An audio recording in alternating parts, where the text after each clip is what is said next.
শিমুল চিবিয়ে চিবিয়ে বলে, আব্বা, আপনি আমার মাকে মারলেন কেন? খবরদার মায়ের গায়ে হাত তুলবেন না। শখত বলেন, কি করবি হাত তুললে? তো রুমে যা, আর ছোট লোকের ভূত মাথা থেকে নামা। রাবিয়া ছেলের রাগী চেহারার দিকে তাকিয়ে ঠেলে শিমুলকে বের করে দেয়। শিমুল রুমে এসে বসে। রাগে তার হাত কাঁপছে, কাঁপা কাঁপা হাতে সিগারেট ধরায়। সারা রাত ঘুমাতে পারে না। তার পুষ্প ভালো নেই, প্রতিনিয়ত কষ্টে ধুকে ধুকে শেষ হয়ে যাচ্ছে। এই কষ্ট পাওয়ার মূলে আছে শিমুল, অথচ শিমুলই কিছু করতে পারছে না। একবার ভাবে পুষ্পর সাথে দেখা করতে যাবে, কিন্তু পুষ্পর বাবা মা দেখলে যদি আবার মারে। ইচ্ছেটা বহু কষ্টে ধামাচাপা দিয়ে চুপচাপ বিছানায় বসে থাকে। পুষ্পের আব্বা পুষ্পকে ডাক্তারের কাছে নিয়ে গিয়েছিল, একটা সেলাই লেগেছে। মিজান শেখের বুঝতে দেরি লাগেনি এটা যে রোকসানার আঘাতের কারণেই কেটেছে। পুষ্পর নীরবতা আর রোকসানার আঁচলে বারবার চোখ মুছে যাচ্ছে। মিজান শেখ আর কিছু বলে না। পুষ্প যে শিমুলকে ভুলতে পারেনি এটা তিনি বোঝে, কিন্তু কিছু বলে না। লেবু বেশি চিপলে তিতা হয়ে যায়। পুষ্পর সাথে রোকসানা কথা বন্ধ করে দিয়েছে, কিন্তু নিজে নিজেই খুঁচিয়ে খুঁচিয়ে এটা সেটা বলছে। এই কথাগুলো শুনতে পুষ্পর খুব রাগ লাগে। সারাদিন পুষ্পকে খেতেও বলে না। পুষ্পর কান্না পায়, সারাদিন কিছুই খায়নি। রাতে ঘুমানোর সময় হঠাৎ করে তার ইচ্ছা করছে মরে যেতে। শিমুলকে না পাওয়ার দুঃখ, বাবা মায়ের হাক আর মিশ্রিত নিঃশ্বাসের শব্দ তাকে পোড়ায়। এখন মনে হয় যে সে মরে গেলেই সব শান্ত হয়ে যাবে। সিলিং ফ্যানের দিকে এক মনে তাকিয়ে ভাবে কিভাবে ওড়না ঝোলালে ভালো হবে। খাটে চেয়ার রেখে ফ্যান নাগাল পাওয়া যাবে কিনা। চেয়ারম্যান বাড়িতে ছোট্টবেলা থেকেই ফুলি কাজ করে। ছোট থেকে এখন বড় হয়েছে 15 বছরের মেয়ে। সকাল সকাল গোসল করে টোটে লাল লিপস্টিক দিয়ে হাসি হাসি মুখে ড্রয়িং রুমের ফার্নিচার মুছে যাচ্ছে। শিমুল রুম থেকে বেরিয়ে ফুলিকে দেখে বিরক্তিতে চোখ বাঁকায়। ফুলে সর, আর সকাল সকাল সং সেজেছিস কেন? ফুলি শিমুলকে দেখে খুশিতে ঝুমঝুম করে বলে, আরে ভাইজান, আপনি এই পুরান ট্রাউজার পইরা হাঁটেন কেন? বউ আইতাছে, নতুন কাপড় পরেন গিয়া যান। বউ মানে? আব্বা কি পুষ্পকে মেনে নিয়েছে? কার বউ? ফুলি যেন অবাক হয়, মাথায় হাত দিয়া বলে, আল্লাহ গো, যার বিয়া তার খবর নাই, পাড়াপড়শির ঘুম নাই। আপনার বউ এমপি সাহেবের ভাগ্নির লগে বিয়া ঠিক হইতাছে, জানেন না নাকি? আজকে ওনারা আসবো, বউ নাকি আইবো। বিয়ার আগে জামাইয়ের বাড়িতে আইতাছে, বেটির শরম নাই। ফুলি আরও অনেক কিছুই বলে, কিন্তু শিমুলের কানে যায় না। দ্রুত পায়ে রান্না করে মায়ের কাছে যায়। হরেক রকমের রান্নার ঘ্রাণ ঘর মোমো করছে। রাবিয়া ছেলেকে দেখেই বুঝে ফেলে।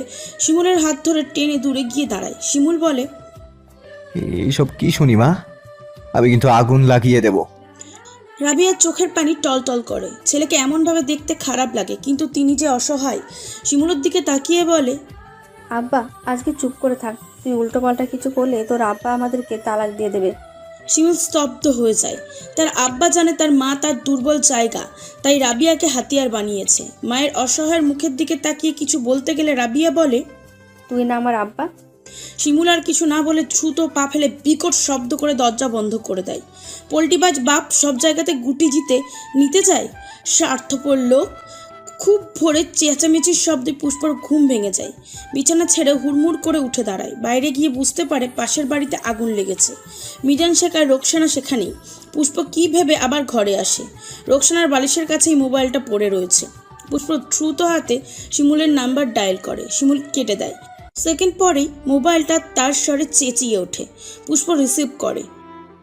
হ্যালো? পুষ্পর গলা শুনতে পেয়ে শিমুল চোখ বন্ধ করে ফেলে। পুষ্প বাচ্চাদের মতন করে কাঁদে।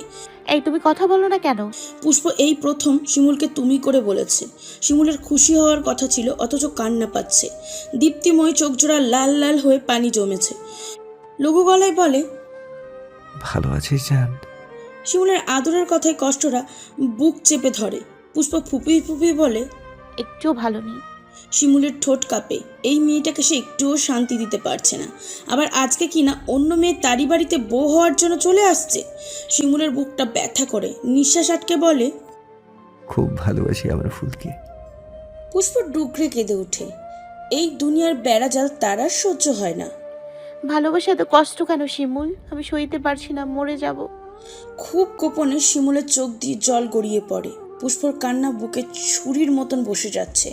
পুষ্পর কথা শুনে বলে, আমাকে সাথে নিয়েই মরিস পুষ্প।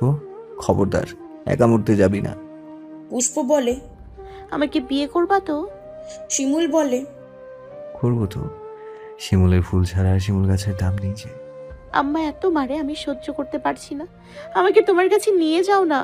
শিমুল চোখ বন্ধ করে তার ফুলের নিষ্পাপ কথাগুলো শোনে। খুব শীঘ্রই আমার কাছে নিয়ে আসবো। পুষ্প বলে। অশান্তি লাগে। আমারও। তোমার বাড়িতে জানিয়েছো? শিমুল দাঁত দিয়ে ঠোঁট কামড়ে ধরে। পুষ্পকে কেউ মেনে নেয়নি, অথচ আজকে অন্য মেয়ে তার বাড়িতে আসবে। এটা যদি পুষ্প শুনতে পায়, ছোট্ট মেয়েটা এই এত এত বিরহ নিতে পারবে না। জানিয়েছি। পুষ্প খুব আদরে গলায় বলে। শোনো, আমি কিন্তু তোমাকে ছাড়া মরে যাব, মনে রেখো। শিমুলের চোখ দিয়ে পানি পড়ে, বেশি কথা বলতে পারে না, ছোট্ট করে বলে। রাখবো। রাখি, আম্মা চলে আসবে। শিমুল হাতের উল্টো পিঠ দিয়ে চোখ মোছে। আচ্ছা। ফোনটা কাটার পরে শিমুলের ইচ্ছা করছে গড়াগড়ি দিয়ে কাঁদতে, কিন্তু পারে না। তার পুষ্প তার কাছে আসতে চাইছে, কিন্তু পুষ্পর বদলে আসছে আর একজন। গতকাল শওকত হাওলাদারের মুখে শিমুলের আহত হওয়ার খবর শুনে এমপি ইউসুফ আবদুল্লাহ আসতে চায়। জানে শিমুলের অসুস্থ অবস্থায় দেখা উচিত, তাই তিনি আসবেন। উনি নিজেই আসতে চাইছে না, করে কিভাবে? শওকত হাওলাদার বললেন। ভাইজান অবশ্যই আসবেন, সাথে আপনার পরিবারের সবাইকে নিয়ে আসলে আরও খুশি হব। ঈশ্বর সাহেব মাথা নেড়ে জানায় আসবে। শওকত হাওলাদার বাড়িতে এসে আয়োজনের ব্যবস্থা করে, কোনো কিছুতেই যেন কমতি না পড়ে। এই সুযোগ যদি কাজে লাগানো যায় তাহলে তার কপাল খুলে যাবে। কিন্তু শিমুল গদ্দপটা বুঝলো না। কই এমপির বাড়ি আর কই মিজানের বাড়ি ভাবলেই তার গা কিটকিট করে ওঠে। ছেলের রুচি যে এত নিচে যাবে তা তো ধারণা ছিল না। মুজিব হাওলাদার বললেন। কোনোভাবেই ওই হোটেলওয়ালার মাইয়াই বাড়িতে আনা যাবে না। শওকত বলল। কিন্তু আপনার নাতির ঘাড় কিন্তু তেরা। তেরায় ঘাড় সোজা করে নিবি। শওকত হাওলাদার মাথা নাড়ে। দুপুরের দিকে এমপি সাহেব তার পরিবার নিয়ে আসে। ওনার মূল উদ্দেশ্য ছিল শিমুলের সাথে ওনার ভাগ্নির দেখা করানো। ওনারা এসে হাওলাদার বাড়ির ড্রয়িং রুমে বসে, কিন্তু শিমুলকে কোথাও দেখা পায় না। ইউসুফ সাহেবের ভাগ্নি অন্তরা এদিক ওদিক চোখ ঘুরিয়ে তার মামার বর্ণনা অনুযায়ী ছেলেটাকে খোঁজে, কিন্তু চোখে পড়ে না। শওকত হাওলাদার কয়েকবার তার আব্বার দিকে তাকিয়ে ইশারা করে শিমুলকে নিয়ে আসার জন্য। মুজিব হাওলাদার উঠে শিমুলের রুমের দিকে যায়। শিমুল গাড়ির শব্দ, মানুষের কথাবার্তার শব্দ সবই শুনতে পায়। শওকত সাহেব বলেছিল ওনারা আসলে দরজায় গিয়ে এগিয়ে আনতে, কিন্তু শিমুল ইচ্ছা করে যায়নি। এই বাড়িতে আগুন লাগিয়ে দিতে ইচ্ছা করছে। তাকে কিনা অন্য মেয়ে দেখতে এসেছে। এর চেয়ে বিষাক্ত অনুভূতি তার কিছুই হতে পারে না। ক্ষমতার লোভে তার বাপ দাদা তাদের ইচ্ছা চাপিয়ে দিতে একটুও কৃপণতা করছে না। শিমুল কখনোই এই বিয়ে করবে না। তার যে প্রিয় ফুল আছে, যে ফুলটা শিমুলের একান্ত প্রিয় ফুল। আচ্ছা, পুষ্প যদি এসব জানতে পারে তাহলে কি শিমুলকে ভুল বুঝবে? শিমুল ভাবতে পারে না, দুই হাতে মাথার চুল টেনে ধরে। মুজিব হাওলাদার দরজা ঠেলে ভেতরে আসে। শিমুল, ওনারা এসে পড়ছে, দেখা করবি, চল। দাদার কথা শুনে শিমুল ভ্রু কুঁচকে বলল। মুজিব হাওলাদার মুখে অন্ধকার করে বলল। তুই বিয়ে করবি না বললে তো হবে না। আলাদিনের দৈত্য চেরাগ দিয়ে এসেছে, তাকে কি ফিরিয়ে দেওয়া যাবে? ওনার কথা শুনে শিমুল বলে। তোরা তো লোভী। পুষ্প ছাড়া আমি কাউকে বিয়ে করব না। মুজিব হাওলাদার বলল। জলদি আয়, তা না হলে কি হবে বুঝতেও পারবে না। এটা বলে উনি চলে যায়। শিমুল যায় না। নাকের পাটাতন ফুলে ফুলে রাগ বাড়ছে। মনে হচ্ছে তার আব্বার সাথে তার দাবা খেলতেই হবে। সুন্দর করে বলল, কথার দাম দিল না। এবার একটু খারাপ হোক, বেয়াদবের তকমা গায়ে লাগাক, তারপরও পুষ্পকে তার চাই। কিছুক্ষণ পর ফুলি আসে। ভাইজান আপনারে ডাকে, আইয়েন। ফুলির হাসি খুশি মুখ চুপসে গেছে। শিমুল বলল। এতক্ষণ লাফালি, এখন মুখ এমনি রাখছিস কেন? ভাইজান হ্যাঁ চাকাতা কই, মাইয়াটা সুন্দরী, কিন্তু লাজ সরম নাই, গেলেই বুঝবেন। ছি ছি ছি। অজানা মেয়ের বদনাম শুনতে শিমুলের ভালো লাগে। সে বলে। আচ্ছা যা। শিমুল ড্রয়িং রুমে গিয়ে সবার সাথে পরিচিত হয়। মুখ অন্ধকার রেখে যেন বুঝিয়ে দিচ্ছে তার অমতের কথা। অন্তরা শিমুলকে দেখে মুগ্ধ চোখে তাকিয়ে থাকে। তার মামার বর্ণনার থেকেও সুন্দর। সবার সামনে ড্যাব করে তাকিয়ে থাকে। শিমুল এই মেয়ের বেহাপনা দেখে রাগে ঠোঁট দুটো চেপে ধরে। তাকে এমন করে দেখবে শুধু পুষ্প, অন্য কেউ দেখলে তার জ্বলে যায়, সহ্য হয় না। মেয়েটা উগ্র কাপড় চোপড় পরে এসেছে, আর এই জন্যই ফুলি ছিছি বলছিল।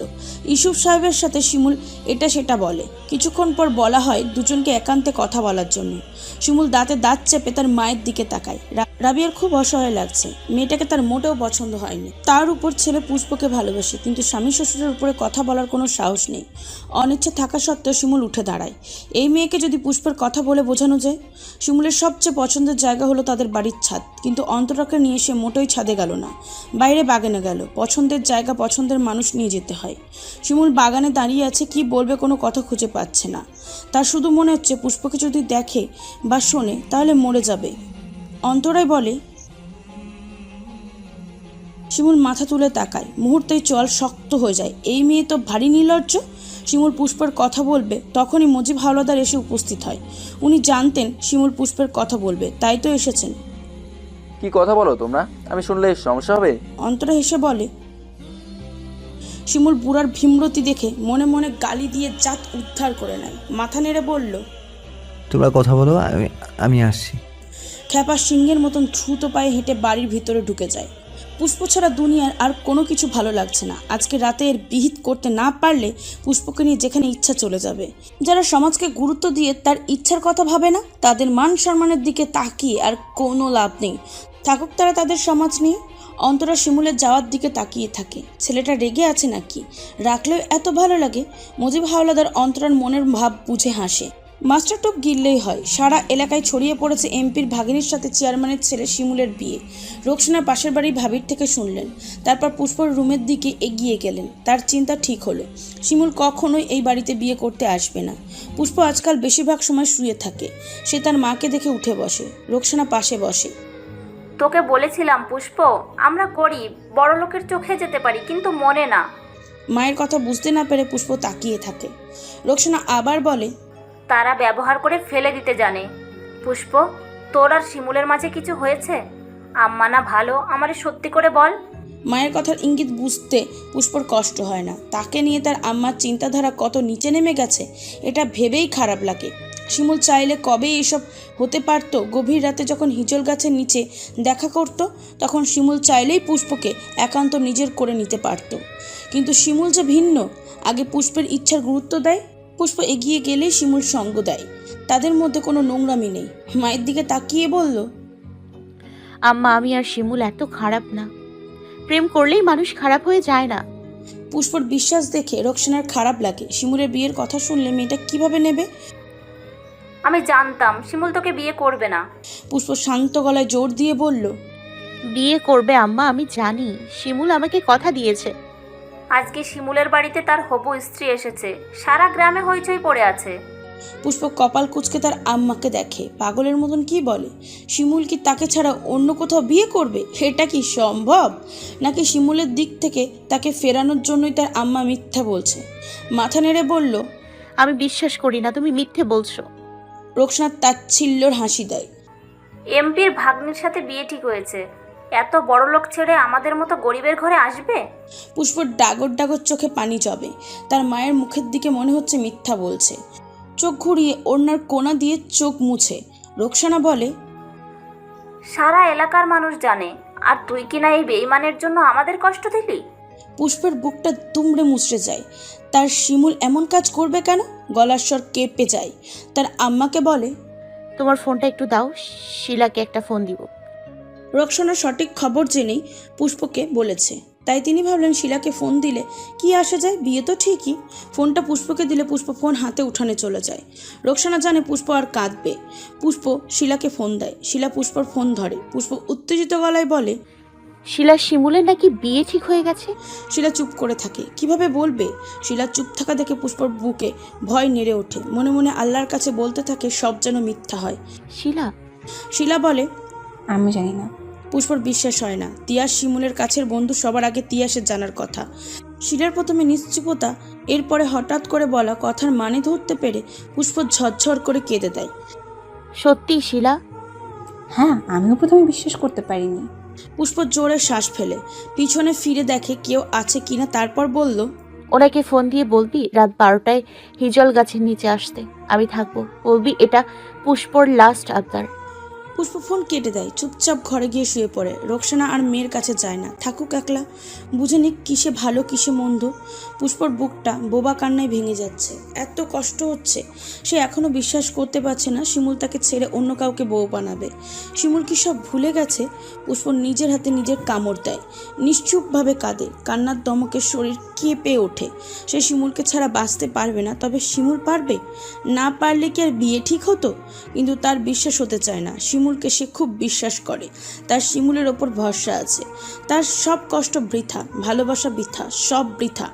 সন্ধ্যার দিকে শিলা ফোন করে জানায় পুষ্প দেখা করতে চায়। শিমুল বুঝতে পারে পুষ্প অবধি খবর চলে গেছে। পুষ্পর সামনে কিভাবে যাবে? সেখানে মেয়ে হয়েই পুষ্প প্রতিদিন লড়াই করে যাচ্ছে, আর সে কিনা বিয়ের আসরে যোগ দিচ্ছে। রাগে শরীর রিড়ি করে ওঠে। রাত 10টার দিকে শিমুল শওকত হাওলাদারের কাছে যায়। তিনি তখন ড্রয়িং রুমে বসে তার আব্বার সাথে কথা বলছিলেন। শিমুল গিয়ে বলল, আব্বা, এই বিয়ের কথাবার্তা এখানেই থামিয়ে দিবেন। শওকত হাওলাদার বললেন, তোমার কথা শুনতে হবে নাকি? জীবনটা আমার, তাই আমার কথাই প্রথম। শওকত হাওলাদার রাগ হয়। শিমুল বদমেজাজি, কিন্তু আজকের মেজাজ তার ভালো লাগছে না। বেয়াদব, মুখে মুখে তর্ক করে, থাপ্পড় দিয়ে গালের দাঁত ফেলে দেব। শিমুল তার আব্বার চেয়েও রেগে যায়, চিল্লিয়ে বলে, মারেন আর যাই করেন, বিয়ে করব না। আমার পুষ্পকেই লাগবে, শুনেছেন? পুষ্পর নাম শুনে শওকত হাওলাদারের কপালের রগ রাগে ভেসে ওঠে। 2 পয়সার মেয়ের জন্য কিনা চাঁদ হাতছাড়া করবে। আর একবারও ওই ফকিনীর নাম নিবি না। ছোট লোকের বাচ্চা কথাকার, চেয়ারম্যানের ছেলে দেখে মেয়েকে লেলিয়ে দিয়েছে। বেশ্যা মেয়ে। শিমুল এগিয়ে এসে বলল, বাজে কথা বলবেন না। কি করবি বললে? যে মুখে আমার পুষ্পর নামে বাজে কথা আসবে, সেই মুখ আমি ভেঙে দেব। উপস্থিত সবাই শিমুলের কথায় চমকে যায়। শওকত হাওলাদার শিমুলের গালে প্রচণ্ড জোরে থাপ্পড় দেয়। শিমুল চোখ বন্ধ করে হজম করে, তারপর দ্রুত পায়ে বাড়ি থেকে বেরিয়ে যায়। এই বাড়িটা তাকে শান্তি না, অশান্তি দেয়। আজকে পুষ্পের ভাগ্য ভালো, রোকসানা পিছনের দরজায় তালা দেয়নি। 12টার কাটার যাওয়ার 5 মিনিট আগে পুষ্প বেরিয়ে পড়ে। আজকে হয় বাঁচবে, না হয় মরবে। কষ্টে তার বুকটা ফেটে যাচ্ছে, চোখ দিয়ে অনবরত পানি পড়ছে। সন্ধ্যা থেকে কাঁদতে কাঁদতে চোখ ফুলে উঠেছে। দ্রুত পায়ে হিজল গাছের নিচে গিয়ে দেখে শিমুলের বাইক দাঁড় করানো। শিমুল গাছে হেলান দিয়ে বসে আছে। পুষ্পকে দেখে উঠে দাঁড়ায়। পুষ্প শিমুলকে দেখে মুখে হাত চেপে কেঁদে ওঠে। সামনে দাঁড়ানো মানুষটা তার না। এই বুকে শান্তি পুষ্প আর কুড়াতে পারবে না। এটা ভাবে পুষ্পর শরীর হারানোর বিষ ব্যথা ছেয়ে যায়। পরিণীত যদি এমনই হয়, তাহলে এত মধুর সূচনার কি দরকার? ধীর পায়ে এসে শিপুনের সামনে দাঁড়ায়। শিমুল কিছু বলার আগে পুষ্প কাঁপা কাঁপা গলায় থেমে থেমে বলে, কখন এসছো? পুষ্পর কাঁপা গলার স্বর শুনে শিমুলের মন খারাপের আলাপন আরও বেড়ে যায়। আস্তে করে বলে, কিছুক্ষণ আগে। অথচ শিমুল গত 2 ঘন্টা ধরে এখানে বসে আছে। পুষ্প মাথা উঠিয়ে তাকায়। শিমুল দেখে লাল চোখ জোড়া ব্যথার ভিড় জমিয়েছে। পুষ্প ঠোঁট মৃদু কাঁপে, কথা বলার চেষ্টা করে দেখে কথা বের হচ্ছে না। বহুক্ষণ পরে বলল, এটাও হওয়ার ছিল? শেষমেশ তুমিই আমাকে মেরে ফেললা। কিভাবে পারলা শিমুল? মুখ কাঁপলো না? পুষ্প হাতের উল্টো পর দিয়ে চোখ মুছে। সে কখন থেকে চোখ মুছতে মুছতে চোখের বর্ণ লাল আকার ধারণ করেছে। শিমুলের বুকটা কষ্টে কামড়ে ওঠে। তার পুষ্প যেন তাকে ভুল না বোঝে। এক পা এগিয়ে বলে, এগুলো কি বলো? পুষ্প কেঁদে কেঁদেই বলে, বিয়ে তো করতেছো, জানি সব। শিমুলের খুব অসহায় লাগে। ঘরে কাউকে বুঝাতে পারে না, বাইরেও পারে না। গলার স্বর মরে যায়, চুপ করে থাকে। শিমুলের চুপ থাকায় পুষ্প হঠাৎ করে চিৎকার করে বলল, আমি তোর জন্য কি না করেছি! প্রতিদিন মার খাই, বকা খাই। আব্বা আমার প্রিয় মেয়ে এখন চোখের বিষ। আমার সাথে কেউ কথা বলে না, আর তুই কিনা বিয়ে করতেছিস? বেঈমান! পুষ্প ক্ষতবিক্ষত কথাগুলো শুনে শিমুলের চোখের পানি চিকচিক করে। এই মেয়েটা তাকে ভুল বুঝলে সে মরে যাবে। উতলা হয়ে বোঝানোর জন্য বলল, আমি তোমাকে ছাড়া কাউকে বিয়ে করব না। বিশ্বাস নেই আমার উপর? পুষ্পর খুব বিশ্বাস আছে। জীবনের প্রতিটা পথে বিশ্বাস করতে চাই, কিন্তু মেয়ে কেন আসবে? বিয়ে কেন ঠিক হবে? আর বিয়ে ঠিক হয়েছে, হয়ে যেতে কতক্ষণ? আমি সব শুনেছি। ভুল শুনেছো। পুষ্প শিমুলের চোখের দিকে তাকিয়ে দেখে শিমুলের বড় বড় উজ্জ্বল চোখ থেকে ফোঁটা ফোঁটা পানি গড়িয়ে পড়ছে। তা দেখে পুষ্প নিজের চোখের পানি মুছে বলে, কাঁদো কেন? তুমি কাঁদো কেন? হারিয়ে ফেলতেছি যে, তাই কাঁদি। শিমুল পুষ্পর হাত ধরে বলে, বলেছিলাম তো, আমাকে বিশ্বাস করতে হবে, ভরসা করতে হবে। তা না করে উল্টো ভুল বোঝা হচ্ছে। এই মুহূর্তে তোমার সাপোর্ট না পেলে আমি শক্তি পাবো কই জান? পুষ্প বলল। বিয়ে ঠিক আর কি শুনবো? তারপর থেমে শিমুলের বুকে হাত রেখে বলল। এই বুকে আমার রাজত্ব শেষ। শিমুল সাথে সাথে পুষ্পকে বুকে চেপে ধরে বলল। এই শিমুলের ওপর শুধু তোর রাজত্ব। এই উল্টাপাল্টা কথা আর বলিস না ফুল। তারপর একে একে শিমুল পুষ্পকে সব খুলে বলে। সব শুনে পুষ্প শিমুলের প্রশস্ত বুকে নিজেকে মিশিয়ে দেয়। তখনও চোখ দিয়ে অঝরে পানি পড়ছে। শিমুল দুহাত দিয়ে পুষ্পকে ধরে রাখে, যেন ছাড়লেই হারিয়ে যাবে। আমি খুব ভয় পেয়েছিলাম এই বুঝি আমার শিমুল অন্য কারোর হয়ে যায়। শিমুল শান্ত চোখে পুষ্পকে দেখে, তারপর পুষ্পর কপালে নিজের কপাল ঠেকিয়ে বলে। শিমুল বেঁচে থাকলে পুষ্পর, আর মরে গেলে তো গেলই।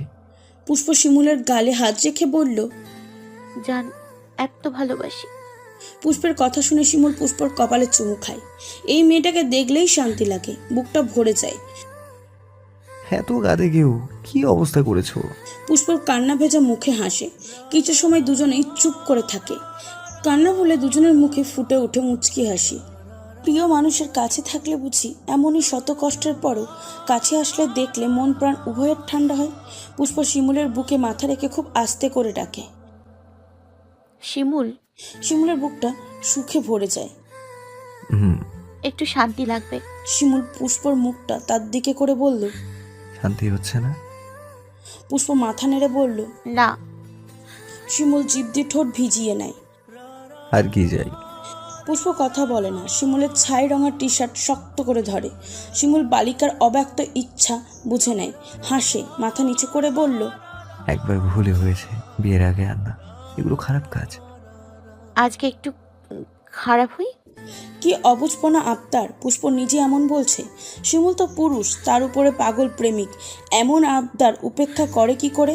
মাথা নিচু করে আফিম বক্স খুলে দেয়। পুষ্প টুপ করে শিমুলের ঠোঁটে চুমু খায়, তারপর মাথা নিচু করে বলে। বাড়ি যাব। শিমুলের হাতের বাঁধন শক্ত হয়। নিঃশ্বাস ততক্ষণে আকাশ ছোঁয়ার প্রতিযোগিতায় নেমেছে। ফিস ফিস করে বলল। নিজের শান্তি খুঁজে নিলেই কি হবে? আমারও চাই। পুষ্প মাথা নিচু করে বলে। শিমুল পুষ্পর মতন করে টুপটাপ চুমু খেয়ে বলল। খুব শীঘ্রই বেশি খারাপ হওয়ার রাস্তা বের করছি। পুষ্প কিছু বলে না, শক্ত করে শিমুলকে আবার জড়িয়ে ধরে। এত জোরে ধরে যে যেন বুকে ঢুকেই যাবে। শিমুল হেসে বলে। বুকে ঢুকে পড়বি নাকি? পুষ্প চুপ করে আছে। শিমুলও তার বলিষ্ঠ হাত দিয়ে নরম শিমুল তুলোকে ধরে বলে। তোমাকে বুকে নিলে এত শান্তি লাগে কেন? সব কষ্ট দূর হয়ে নিজেকে সবচেয়ে সুখী মানুষ মনে হয়। এমপির ভাগ্নির সাথে বিয়ের কথাবার্তা মজিবার সহ কথা বলে তার খুশি হলো। পেশাকার বেগম ভীষণ অসন্তুষ্ট। তার যে খুব ইচ্ছা ছিল আসমার মেয়ে সুইটিকে বিয়ে করানো, নাতনিটা কাছে থাকতো। তাছাড়া সুইটি শিমুলকে খুব পছন্দ করে। এই কথাটা তার স্বামী মজিব হাওলাদার জানে। তিনি মনে করানোর ছলে আবারও বলতে চেয়েছিলেন, কিন্তু উনি না শুনেই ধমক দিয়েছে। পেশাকার বেগম দমে যাওয়ার পাত্রী না। ফোন করেন আসমার কাছে। তিনি সব বিস্তারিত মেয়েকে বলেন। আসমাও মনে মনে শিমুলকে মেয়ে জামাই হিসাবে চেয়েছিল, কিন্তু এখন এসব শুনে রেগে যায়। মা মেয়ে সিদ্ধান্ত নেয় যে কালকে সকালের গাড়িতে আসছে। শিমুলের বিয়ে সুইটির সাথেই হবে। বাড়ির মেয়ে থাকতে অন্য বাড়ির মেয়ে এসে রাজত্ব করে খাবে, তা তো হয় না। পেশাকার ফোন রেখে ভাবে, একবার যদি কোনো রকমে বিয়ে করানো যায় তাহলে আর কোনো চিন্তা নেই। আসমা আরও আগে তার আব্বার কাছে এই ব্যাপারে কথা বলেছিল। তিনি আশ্বাস দিয়েছিলেন এই ব্যাপারটা মাথায় রাখবেন। অথচ এখন বড়লোক পেয়ে বিয়ে ঠিক করে ফেলেছেন। আসমা এত সহজে ছাড়ার পাত্রী না। পুষ্প রাতে শান্তিতেই ঘুমায়। দেখা করতে যাওয়ার ব্যাপারটা কেউ বুঝতে পারেনি। শিমুলের সান্নিধ্যে গিয়ে সব কষ্ট দূর হয়ে গেছে। এত টেনশনের মাঝেও মনে শান্তি লাগছে। ইস, এভাবে যদি সারা জীবন থাকা যেত। আল্লাহর কাছে এই ফরিয়াদ, সারা জীবন যেন একসাথে থাকার তৌফিক দেয়। আজকে যে ভয় পেয়েছিল তা শিমুলের কথা শুনে দূর হয়ে গেছে। আসার আগে শিমুল পুষ্পর ডান হাতের উল্টো পিঠে চুমু খেয়েছে। পুষ্প হাত তার সামনে এনে ঠিক একই জায়গায় নিজের ঠোঁট ছোঁয়ায়। চোখ বন্ধ করে হাসে। পুষ্পর মনে হচ্ছে সে তার হাতে নয় বরং শিমুলের ঠোঁট ছুঁয়ে দিয়েছে। পুষ্প কি একটু বেশি দুষ্টু হয়ে যাচ্ছে না?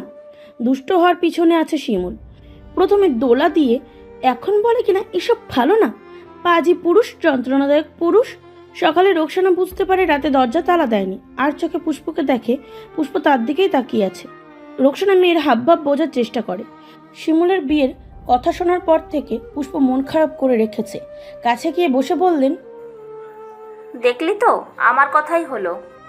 পুষ্প বুঝতে পারে তার আম্মা কিসের কথা বলছে, কিছু না বলে চুপ করে থাকে। রোকসানা আবার বলে, তোকে এর থেকে ভালো বিয়ে দেব, চিন্তা করিস না। পুষ্প মনে মনে বলে, শিমুলকেই বিয়ে করবো আম্মা, তুমি চিন্তা করো না। রোকসানা পুষ্প চুপ থাকা দেখে ভাবে হয়তো মন খারাপ বলে কথা বলছে না।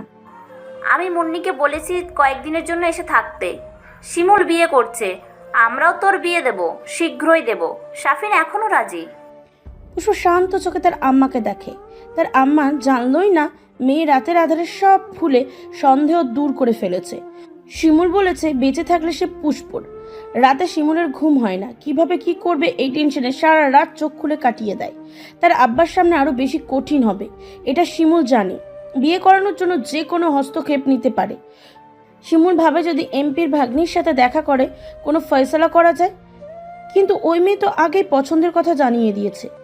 শিমুল চোখ বন্ধ করে রাখে। দুপুরে আবার সবার সাথেই খেতে যায়। মূল উদ্দেশ্য কে কি বলে শোনা, তার আব্বার মতিগতি লক্ষ্য করা। দুপুরে সবাই যখন খাবার খেতে বসেছে, আসমার সুইটি আসে। সুইটি এসেই মজিব হাওলাদারকে জড়িয়ে ধরে। আসমা বলে, আব্বা, আমাকে কি আপনারা আপন মনে করেন না? আপনার সাথে কি কথা ছিল মনে নেই? শিমুলের বিয়ে সুইটির সাথে হবে, তাহলে কিভাবে আবার শিমুলের বিয়ে ঠিক করেন? শিমুল অবাক হয়ে তাকিয়ে থাকে। মানে কি, সুইটির সাথে বিয়ে মানে? শিমুল মুখের খাবার গিলতে ভুলে যায়। মজিব হাওলাদার বলেন, ঠিক আছে, কিন্তু যে বিয়ে এসেছে সেটা আমাদের সবার জন্যই ভালো, সবাই সুযোগ সুবিধা ভোগ করতে পারবেই। আসমা বলে, এটা ঠিক না আব্বা, আর আমার কোনো সুযোগ সুবিধা লাগবে না। এই বিয়ের কথা আর এগিয়ে নেবেন না। আপনার মেয়ে হিসাবে এটাই আমি চাই। আশা করি ফিরিয়ে দিবেন না। শকত এতক্ষণ সব শুনছিল। তার আব্বার দিকে তাকালে মজিব হাওলাদার মাথা নেড়ে তাকে আশ্বস্ত করে। মজিব হাওলাদার মেয়েকে বলে, আচ্ছা, জার্নি করে এসেছিস, রেস্ট নে, পরে কথা বলবো। আসমা মাথা নেড়ে বলে, আব্বা, এসেছি তো এই নিয়ে কথা বলতে, পরে কেন, এখনই কথা হবে। তারপর শিমুলের দিকে তাকিয়ে বলে, শিমুল, তুমি কি আমার সুইটিকে বিয়ে করবে না? আমি জানি আমার মেয়ের মতন মেয়ে লাখে একজন মিলে। তুমি রাজি হবেই হবে, তাই না শিমুল? শিমুল কিছু বলে না, ভাতের প্লেটে পানি ঢেলে তার মায়ের দিকে তাকায়। তারপর উঠে নিজের রুমে চলে যায়। আসমা পুষ্পর কথা জানে, তারপরে সবার সামনে শিমুলকে এটা বলে বিব্রত করাই ছিল মূল উদ্দেশ্য। তখনের মতন আসমা সুইটি ফ্রেশ হতে চায়। ফুলি দাঁত বের করে হেসে সবার সামনেই বলে, ভাইজানের দেহি লটারি লাগা গেছে, একটার পর একটা আইয়ে। কেশাকার ধমক দিয়ে বললেন, আমার সুইটি শিমুলের জন্য ঠিক। দেখিস না, একসাথে দাঁড়ালে জোড়া শালিকের মতো লাগে। সবাই বুঝতে পারে সুইটি আর শিমুলের বিয়ে দিতে পেশাকার ইচ্ছুক। মজিব হাওলাদার বউকে চোখ পাকিয়ে বলে, বেশি কথা বলা আমি পছন্দ করি না। পেশাকার দ্বিগুণ ডেকে বলে, কতদিন আগে থেকে আমার মেয়েকে বলে রেখেছেন, এখন না করা যাবে না। তখন তো আর এমপির কাছ থেকে প্রস্তাব পাই নাই। পেশাকার মুখ ভেঙচিয়ে বলে, লোভী মানুষ। সবার সামনে লোভী বলায় মজিব হাওলাদারের গায়ে লাগে। দাঁতে দাঁত চেপে হিসিয়ে বলে, তুই আদম মহিলা, চুপ। রাবিয়া স্তব্ধ হয়ে তাদের তামাশা দেখে। তার ছেলেকে নিয়ে সবাই জুয়ার আসর জমিয়ে ফেলেছে। তিনি মা হয়ে কিছুই করতে পারছে না। শিমুলের কষ্টে তার বুকটা ভার হয়ে আসে। বিকালে শিমুল রেডি হয় বের হবে বলে। ঘরটা আজকাল অশান্তির বাজার মনে হয়। তার আসমা ফুপু আসার পর থেকে হইচই লেগেই আছে। দুপুরে শিমুল ঘরে বসে সবার কথোপকথন শুনেছে। মানে কি, সে কি খেলনা যে আগে নিবে সে পাবে? দাঁত কিরমিরিয়ে বের হতে হবে এমন সময় সুইটি কোথা থেকে এসে পিছন থেকে জাপটে ধরে। সাথে সাথে শিমুলের মুখ রাগে রক্তিম হয়ে যায়। ড্রয়িং রুমে তার মা, ফুপু, বুবু আর ফুলি বসে কথা বলছে। হঠাৎ করে সুইটির এমন কাজ করায় সবাই অবাক হয়ে তাকিয়ে আছে। শিমুল ঝটকা দিয়ে সুইটির 2 হাত সরিয়ে দেয়। এমনিতেই তার মেজাজ খারাপ, এখন সুইটির এমন বেহায়াপনা বিরক্তি হয়ে বলে, কি সমস্যা? আপনি ঘষাঘষি করিস কেন? সুইটি ঠোঁট কামড়ি হেসে বলে, সবাইকে বলে দাও তুমি আমাকে বিয়ে করতে চাও। শিমুলের শরীরে রক্ত টক পকিয়ে উঠেছে। ইচ্ছা করছে সুইটির চুলগুলো টেনে ছিঁড়ে ফেলতে। নেহাত এটা মেয়েদের কাজ, তাই নিজেকে সামলে হুট করে বলে দিল, দেশে কি বেড়ার অভাব পড়েছে? সবাই মিল্লা আমার পিছনে পড়িস কেন? সর, ফালতু মাইয়া। শিমুলের মুখে এমন কথা শুনে সবাই অবাক। সুইটির ঠোঁট দুটো ফাঁকা হয়ে গেছে। শিমুলের এমন ব্যবহারের সম্মুখীন এই প্রথম হলো। সবার মধ্যে থেকেই ফুলি খিলখিল করে হেসে ওঠে। ভাইজান চেষ্টা গেছে। আপা, আপনি আর একটা ব্যাডা খুঁজেন, এই ব্যাডা রাজি না। যান যান। রাবিয়া আঁচলে মুখ লুকিয়ে হাসে। ছেলে যে সুইটিকে পছন্দ করে না এ আর নতুন কি। পুলির কথা শুনে পেশাকার বেগম পুলিকে চোখ রাঙিয়ে দেয়। পুলি হাত দিয়ে মুখ চেপে হাসতে হাসতে চলে যায়। এর পরের দিন সন্ধ্যায় শিমুল আর এক দফা রাগারাগি করে। তার পুষ্পকে চায় আর কোনো কথা শুনতে রাজি না। রাগারাগি করে বাড়ি থেকে বের হয়ে যায়। শওকত হাওলাদার বুঝতে পারে ছেলেকে এটা সেটা বলে লাভ নেই। শিমুল ঘাট তেরা, যা করার মিজানের সাথেই করতে হবে। তাই মন্টুকে দিয়ে মিজান শেখের কাছে খবর দিয়ে পাঠায়। মিজান শেখ তখন বাড়িতে। কিছুক্ষণ আগে মুন্নি এসেছে। বাজার থেকে মিজান শেখ মেয়েকে নিয়ে এসেছে। তখনই মন্টু এসে হাজির। মন্টুকে দেখে সবাই বুঝতে পারে চেয়ারম্যানের চেলা চেয়ারম্যানের কাজেই এসেছে। সালাম আলাইকুম মিজান চাচা।